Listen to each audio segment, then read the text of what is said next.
Hi guys and welcome back to my channel. ಹೇಗಿದ್ದೀರಾ ನೀವೆಲ್ಲ? I hope ನೀವೆಲ್ಲ ಚೆನ್ನಾಗಿದ್ದೀರಾ ಅಂತ ಅಂದ್ಕೊಂಡಿದ್ದೀನಿ. ಬನ್ನಿ ಇವತ್ತಿನ ವ್ಲಾಗ್ನ ಸ್ಟಾರ್ಟ್ ಮಾಡ್ತಾ ಇದ್ದೀನಿ. ಇವತ್ತಿನ ವ್ಲಾಗಲ್ಲಿ ನನ್ನ ಸೀಮಂತಕ್ಕೆ ಎಲ್ಲ ಪ್ರಿಪ್ರೇಷನ್ ಹೇಗೆ ನಡೀತದೆ ಏನು ಅಂತ ನಾನು ನಿಮ್ಮ ಜೊತೆ ಶೇರ್ ಮಾಡ್ಕೋತಾ ಇದ್ದೀನಿ. ಬನ್ನಿ ಸ್ಟಾರ್ಟ್ ಮಾಡುವ. ಹಾಗಾದರೆ ಫಸ್ಟಿಗೆ ನನಗೆ ಹೂವಕ್ಕೆ ಕಟ್ಟೋದಕ್ಕೆ ಬಾಳೆ ಎಲೆ ಬೇಕಿತ್ತು. ನಮ್ಮದೇ ಗಾರ್ಡನಲ್ಲಿ ಕಿತ್ಕೊಳ್ತಾ ಇದ್ದೀವಿ. ಅದನ್ನು ಏನು ಮಾಡ್ತೀನಿ ಅಂತ ನಿಮಗೆ ತೋರಿಸ್ತೀನಿ. ಬನ್ನಿ. ತಾಗಬೇಕು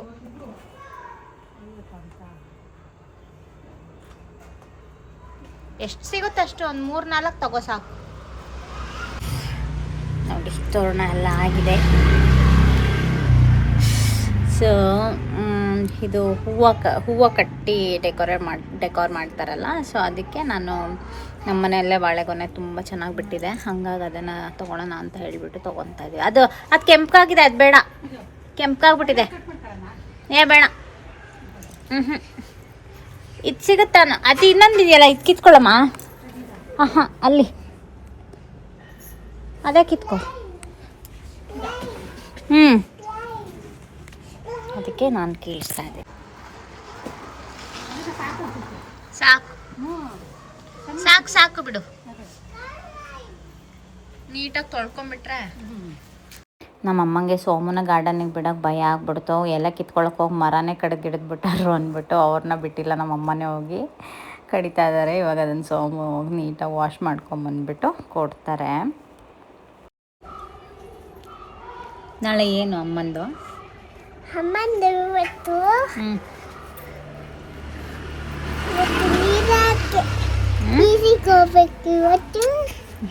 ಸೀಮಂತ. ಯಾವ ಪಾಪ ಬರ್ತೈತೆ ನೆಕ್ಸ್ಟ್ ಮಂತು? ತಮ್ಮ ಪಾಪ ಬರ್ತೈತೆ. ಹೌದಾ? ಹೇಳ್ದಂಗೆ ಆಗಲಿ. ನಿನ್ನ ಬಾಯಿಗೆ 1 kg sweet ತುರ್ತೀನಿ.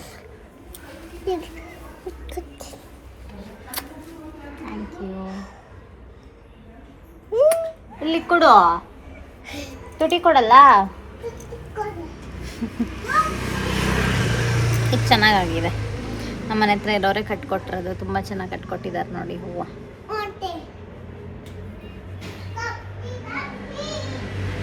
Okay, let's start this. ನಾನು ನನ್ನ ಡೆಕಾರ್ ಅವ್ರ ಹತ್ರ ಈ ಒಂದು ಪ್ಯಾಟರ್ನಲ್ಲಿ ನನಗೆ ಬೇಕು ಒಂದು ಸ್ವಲ್ಪ ಹೂವು ಅಂತ ಹೇಳಿದಾಗ ಅವರು ನನ್ನ ಹತ್ರ 80ಗೆ 80 ಬೇಕಿತ್ತು ನನಗೆ ಟೋಟಲಾಗೆ. ಹೆಂಗಸರುಗಳು ಯಾರು ಬರ್ತಾರೋ ಅವ್ರಿಗೆ ಬೇಕಾಗಿರತ್ತಲ್ವ ಅಂತ ಹೇಳಿಬಿಟ್ಟು ದೇ ಸೆಟ್ 3000 ರುಪೀಸ್ ಆಗುತ್ತೆ ಅಂತ ಹೇಳಿದ್ರು. Which is out of my budget. Also ತುಂಬ ಸಿಂಪಲ್ ಇತ್ತು, ನಾನೇ ಮಾಡ್ಬೋದು ಅಂತ ಅಂದ್ಕೊಂಡು ನಾನೇ ಮಾಡೋದಕ್ಕೆ ಸ್ಟಾರ್ಟ್ ಮಾಡಿದೆ. ಇದೆಲ್ಲ ನೋಡಿದ ತಕ್ಷಣ ಗೊತ್ತಾಗುತ್ತೆ ಹೇಗೆ ಮಾಡ್ಬೋದು ಏನು ಅಂತ ಹೇಳ್ಬಿಟ್ಟು. ಅದೇನು ದೊಡ್ಡ ವಿಷಯ ಅಲ್ಲ ಅಂತ ಅನ್ನಿಸ್ತು. ಎನಿವೇಸ್ ಎಲ್ಲದನ್ನು ಕೂಡ ಬೇರೆಯವ್ರಿಗೆ ನಾವು ಆರ್ಗನೈಸ್ ಮಾಡೋದಕ್ಕೆ ಎಲ್ಲನೂ ಕೊಟ್ಬಿಟ್ಟಿದ್ದೀವಿ. ಇದೆಲ್ಲ ಏನು ಅಷ್ಟೊಂದು ಟೈಮ್ ಟೇಕಿಂಗ್ ಅಲ್ಲ. ನಾನು ಫಸ್ಟ್ ಸೀಮಂತದಲ್ಲಿ ಎಷ್ಟೊಂದು ಇದನ್ನು ನಾನೇ ಮಾಡಿದ್ದೆ. ಫಾರ್ ಎಕ್ಸಾಂಪಲ್ ರಿಟರ್ನ್ ಗಿಫ್ಟಲ್ಲಿ ಬಳೆ ಇದನ್ನು ಅರೇಂಜ್ ಮಾಡೋದಾಗಿರಲಿ, ರಿಟರ್ನ್ ಗಿಫ್ಟ್ ಅರೇಂಜ್ ಮಾಡೋದಾಗಿರಲಿ, ಪ್ರತಿಯೊಂದು ನಾನೇ ಮಾಡಿದ್ದೆ. ಇದರಲ್ಲಿ ಏನು ನನಗೇನು ಕೆಲಸ ಇರಲಿಲ್ಲ, ಬಿಕಾಸ್ ಎಲ್ಲ ಒಪ್ಪಿಸ್ಬಿಟ್ಟಿದ್ವಿ ಬೇರೆಯವ್ರಿಗೆಲ್ಲ. ಹಾಗಾಗಿ ಇದೊಂದು ನಾನು ಮಾಡೋಣ ಅಂತ ಹೇಳಿಬಿಟ್ಟು ನಾನೇ ಇದನ್ನು ಪ್ರಿಪೇರ್ ಮಾಡ್ತಾಯಿದ್ದೀನಿ.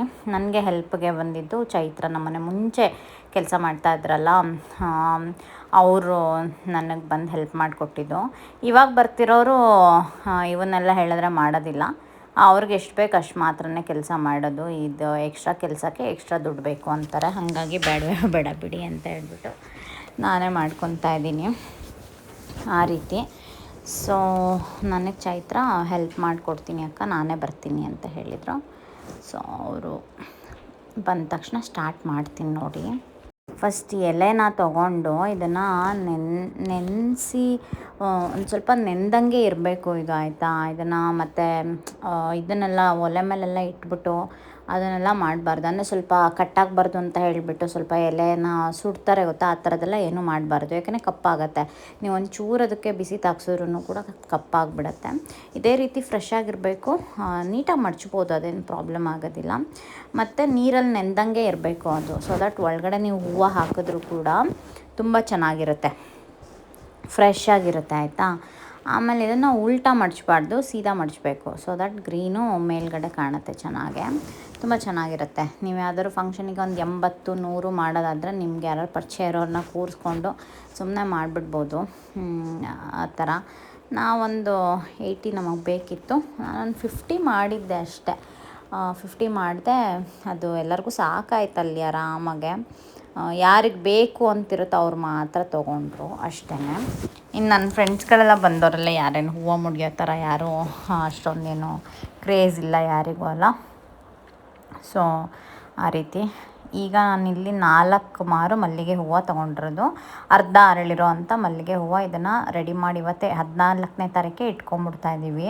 ಈ ಥರ ಥ್ರೆಡ್ ನನ್ನ ಹತ್ರ ಮುಂಚೆನೇ ಇತ್ತು. ಡೆಕೋರ್ಗೆ ಅದು ಇದಕ್ಕೆ ಏನಕ್ಕಾದ್ರೂ ನಾನು ಬಳಸ್ತಾ ಇರ್ತೀನಿ ಮನೇಲಿ ರೂಮ್ಗಳಿಗೆ. ಹಾಗಾಗಿ ಅದನ್ನು ನಾನು ಇಟ್ಕೊಂಡಿದ್ದೆ.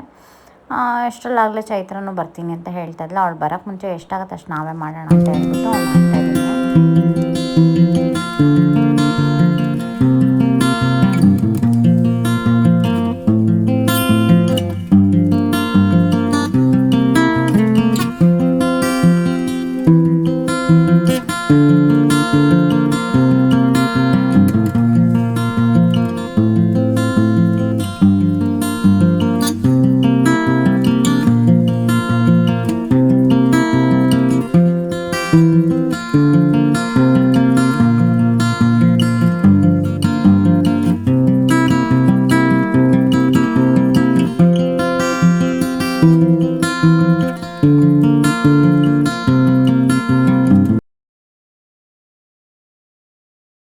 ಹೂವನ್ನು ಈ ರೀತಿ ನಿಮ್ಗೆ ಎಷ್ಟು ಬೇಕೋ ಅಷ್ಟು ಉದ್ದನ ಕಟ್ ಮಾಡ್ಕೊಳ್ಳಿ. ಎಷ್ಟು ಮುಡ್ಕೊಳ್ಳೋಕ್ಕೆ ಏನೊಂದಿಷ್ಟೇ 1 ಮೊಳ ಮುಡ್ಕೊ ಅಂತಾರೆ ಅಷ್ಟೇ, ಎಲ್ಲರೂ ಅಷ್ಟೇ ಅಲ್ವಾ. ನಾನು ಅದಷ್ಟೇ ತೊಗೋತಾ ಇದ್ದೀನಿ. 1 ಮೊಳಕ್ಕಿಂತ ಒಂಚೂರು ಕಮ್ಮಿನೇ ತೊಗೊತಾ ಇದ್ದೀನಿ. ಅಷ್ಟೊಂದು ತೊಗೊಳ್ಳಿ. 150 ರೂಪಾಯಿ ಒಂದು ಮಾರಿಗೆ ಮಲ್ಲಿಗೆ ಹೂವು. 150 ರೂಪಾಯಿ ಇತ್ತು. ಸೊ ನಾವು 4 ಮಾರು ತೊಗೊಂಡಿದ್ವಿ. ನೋಡಿ ಹಿಂಗೆ ಇಡ್ಬೋಡೋದು. ಹಿಂಗೆ ಇಟ್ಬಿಟ್ಟು ನೀಟಾಗಿ ಅದನ್ನು ಹಿಂಗೆ ಫೋಲ್ಡ್ ಮಾಡೋದು ಅಷ್ಟೇ. ಈ ರೀತಿ ಫೋಲ್ಡ್ ಮಾಡ್ಕೊಳ್ಳೋದು. ಅದಕ್ಕೆ ನೀಟಾಗೆ ಜೂಟ್ ದಾರ ತೊಗೊಂಡಿದ್ನಲ್ಲ ನಾನು, ಅದನ್ನು ಕಟ್ ಮಾಡಿ ಇಟ್ಕೊಂಡು ಅದನ್ನು ಟೈ ಮಾಡೋದು ಅಷ್ಟೇ. ತುಂಬ ಎಲಿಗೆಂಟಾಗಿ ಕಾಣುತ್ತೆ. ತುಂಬ ಅಂದರೆ ತುಂಬ ಎಲಿಗೆಂಟಾಗಿ ಕಾಣುತ್ತೆ ಗೊತ್ತಾ. ಇದು ಒಂದೆರಡು ಮಾಡೋವ್ರಿಗೂ ಅಷ್ಟೇ. ಮಾಡಾದಮೇಲೆ ನೀಟಾಗಿ ನಿಮಗೆ ಕೈ ಕೂತ್ಕೊಂಡ್ಬಿಡುತ್ತೆ. ಅಷ್ಟು ಫಾಸ್ಟಾಗಿ ಮಾಡ್ಬೋದು. ಯಾರು ಈವೆಂಟ್ ಅವರು ಇದನ್ನು ಕೇಳಿದ್ರೆ ಇದನ್ನು ಸೈಡ್ ಬಿಸ್ನೆಸ್ ಆಗು ಅವ್ರಿಗೆ ನೀವು ಏನಾದ್ರು ಅವ್ರು ಸಬ್ ಆರ್ಡರ್ಸ್ ಕೊಟ್ಟರೆ ನೀವು ಇದನ್ನು ಮಾಡಿಬಿಟ್ಟು ಅವ್ರಿಗೆ ಕೊಡ್ಬೋದು. ಕೆಲವೊಂದು ರೆಸಾರ್ಟ್ ಇವೆಂಟ್ಗಳಲ್ಲಂತೂ ಇದು ಮಸ್ಟ್ ಆ್ಯಂಡ್ ಶುಡ್ ಯೂಸ್ ಮಾಡೇ ಮಾಡ್ತಾರೆ. ಇದಕ್ಕೆ ನೋಡಿ ನನಗೆ 3000 ಹೇಳಿದರು. ತುಂಬ ಜಾಸ್ತಿ ಅಲ್ವಾ. ಹೂವೇ ನಮಗೆ ಬಂದುಬಿಡತ್ತೆ. ಇನ್ನು ನಿಮಗೆ ಎಲೆಗಳು ಅಂದರೆ ಎಲೆ ಬೆಂಗಳೂರಲ್ಲಿ ಸಿಗಲ್ಲ. ನಮ್ಮ ಮನೇಲೇನೋ ಇತ್ತು, ನಾವು ತೊಗೊಂಡ್ವಿ. ಬಟ್ ನೀವು ಝೆಪ್ಟೋ ಬ್ಲಿಂಕಿಟ್ ಇದರಲ್ಲೆಲ್ಲ ನೋಡಿದ್ರೆ ಅಥವಾ ಹೊರಗಡೆ ಮಾರಕ್ಕೆ ಹೋದರೆ 12 ರೂಪಾಯಿ ಒಂದು ಎಲೆ. ಸೊ ಅದು ಒಂದು ಬಿಸ್ನೆಸ್ಸು ಇಲ್ಲಿ. ಹಂಗಾಗಿ ಯಾರು ಕೇಳಿದ್ರೆ ನಿಮ್ದೇನಾದ್ರು ತೋಟ ಗೀಟ ಏನಾದ್ರು ಇದ್ದು ನಿಮಗೆ ಆರಾಮಾಗಿ ಇದು ಸಿಗುತ್ತೆ ಅನ್ನೋದಾದರೆ ಅವ್ರಿಗೆ ನೀವು ಮಾಡಿಬಿಟ್ಟು ಇದನ್ನು ಕೊಡಿ. ಅವ್ರ ಜೊತೆಗೆ ಅಸೋಸಿಯೇಟ್ ಆಗಿಬಿಟ್ಟು ನಿಮಗೂ ಅದರಲ್ಲೂ ದುಡ್ಡು ಬರುತ್ತೆ. ಒಂದೊಂದು ಸೈಡ್ ಬಿಸ್ನೆಸ್ಸು ನೋಡಿ ಅಷ್ಟೇ ಅಲ್ವಾ. ಅಂದರೆ ನಿಮಗೆ ಹೂವು ಅಂತೂ ಫ್ರೀಯಾಗಿ ಸಿಗಲ್ಲ ಬಿಡಿ ಎಲ್ಲೂ. ಬಟ್ ಇದು ಎಲೆ ಅಂತೂ ಸಾಮಾನ್ಯ ಯಾರ ಮನೆಯಲ್ಲಾದರೂ ಸಿಕ್ಕಿದ್ರೆ ಇದನ್ನು ಮಾಡ್ಬೋದು. ಚೆನ್ನಾಗೆ ಸೂಪರಾಗಿ ಕಾಣುತ್ತೆ. ಫಂಕ್ಷನ್ಸ್ಗಳಿಗೆಲ್ಲ ಎಲ್ಲ ಎಂಟ್ರೆನ್ಸಲ್ಲಿ ಇಟ್ಬಿಟ್ರೆ ನೋಡಿ. ಮಾಡೋಕ್ಕೋದ್ರೆ ಎಷ್ಟು ಬಿಸ್ನೆಸ್ ಐಡಿಯಾಗಳಿದೆ ಗೊತ್ತಾ. ಆದರೆ ನಾವು ಏನು ಹೇಳಿ ಯೋಚನೆ ಮಾಡಲ್ಲ ಅಷ್ಟೇ. ಅಲ್ಲಿವರೆಗೂ ಮುಂದಕ್ಕೆ ಹೋಗಿ ಯೋಚನೆ ಮಾಡೋದಿಲ್ಲ ಅಷ್ಟೇ. ಮತ್ತು ಅದನ್ನು ಎಕ್ಸಿಕ್ಯೂಟ್ ಮಾಡೋಕ್ಕಂತೂ ಮುಂದಕ್ಕೆ ಹೋಗೋದೇ ಇಲ್ಲ. ಬರೀ ಯಾರು ಏನು ಫಾಲೋ ಮಾಡ್ತಾ ಇರ್ತಾರೆ ಟ್ರೆಂಡು ಅದ್ರ ಹಿಂದೆ ಓಡ್ತಾ ಇರ್ತೀವಿ. ಅವಾಗ ಏನಾಗುತ್ತೆ, ಟ್ರೆಂಡೇ ಯಾವತ್ತಿದ್ರೂ. ಟ್ರೆಂಡ್ ಅಂತ ಹೇಳಿದ್ರೆ ಅದು ಟ್ರೆಂಡೇ. ಸ್ವಲ್ಪ ದಿವಸ ಓಡುತ್ತೆ, ಆಮೇಲೆ ಅದು ಸ್ಟಾಪ್ ಆಗುತ್ತೆ. ಎವರ್ಗ್ರೀನಾಗಿರೋದು ತುಂಬ ಕಮ್ಮಿ ಅಲ್ಲ. ಸೊ ಅಂಥದ್ದು ಈಗೆಲ್ಲ ಮಲ್ಟಿಪಲ್ ಬಿಸ್ನೆಸ್ಸು ಸಿಕ್ಕಾಬಿಟ್ಟೆ ಫೇಮಸ್ಸು. ಚೆನ್ನಾಗೇ ವರ್ಕ್ ಆಗತ್ತದು. ಇವಾಗ ನಾನೇನು ಮಾಡಿದೆ ಹೇಳಿ, ಫಸ್ಟಿಗೆ ಚೆನ್ನಾಗಾಯ್ತಲ್ಲ ಅದು ಒಂದು ಮಾಡಿದ್ದು. ಸೊ ಅದು ಎಷ್ಟೆಷ್ಟು ಬೇಕೋ ಅಷ್ಟನ್ನು ನಾನು ಮುಂಚೆನೇ ಕಟ್ ಮಾಡಿ ಇಟ್ಕೊಂಡ್ಬಿಟ್ಟಿದ್ದೀನಿ. ಇವಾಗ ನೋಡಿ ಚೈತ್ರನೂ ಎಲ್ಲ ಬಂದು ಹೆಲ್ಪ್ ಮಾಡಿದ್ದಕ್ಕೆ ಇಷ್ಟ ಆಯಿತು.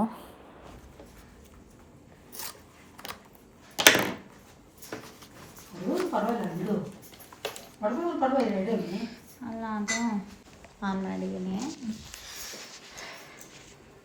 ಇವಾಗ ನೋಡಿ ತೋರಿಸ್ತೀನಿ ಹೇಗಾಗಿದೆ ಅಂತ ಹೇಳಿಬಿಟ್ಟು. ಇದು ನೀಟಾಗೆ ಬಟ್ಟೆ ಹಾಕಿ ಮುಚ್ಚಿಟ್ಟಿರೋದು.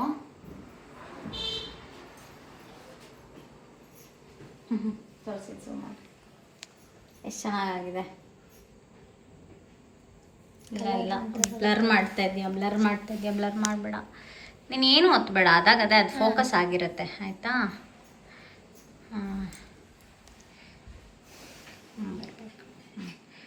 ತುಂಬ ಹತ್ರ ಎಷ್ಟಿರಲಿ, ಶೇಕ್ ಮಾಡಬೇಡ ಅಷ್ಟೇ. ನೋಡಿ ಚೂರು ಬೆಳಕು ಬಿಡು. ನೀನು ಈ ಕಡೆ ಹಿಂಗೆ ಸೈಡಿಂದ ಬಾ, ಹಿಂಗಿರು. ಹಿಂಗೆ ಹಾಂ ಹಾಗೆ ಹಾಗೆ ಹಿಂದೆ ಹೋಗು, ಸ್ಟ್ರೈಟಾಗಿ. ಚೆನ್ನಾಗಿದೆ, ಇಟ್ಸ್ ವೆರಿ ನೈಸ್. ಬಟ್ ನಾಳೆವರೆಗೂ ಇದು ಹೆಂಗಿರುತ್ತೋ ನನಗೆ ಗೊತ್ತಿಲ್ಲ. ಬಟ್ ಸಂಹವ್ ಈ ರೀತಿ ತಣ್ಣ ಬಟ್ಟೆ ಮಾಡಿಬಿಟ್ಟು ಮುಚ್ಚಿ ಇಡ್ತಾ ಇದ್ದೀವಿ ಸದ್ಯಕ್ಕೆ. ಯಾಕಂದರೆ ಭಯಂಕರ ಬಿಸಿಲಿದೆ, ಹೇಗಾಗತ್ತೋ ಗೊತ್ತಿಲ್ಲ. ಎಸ್,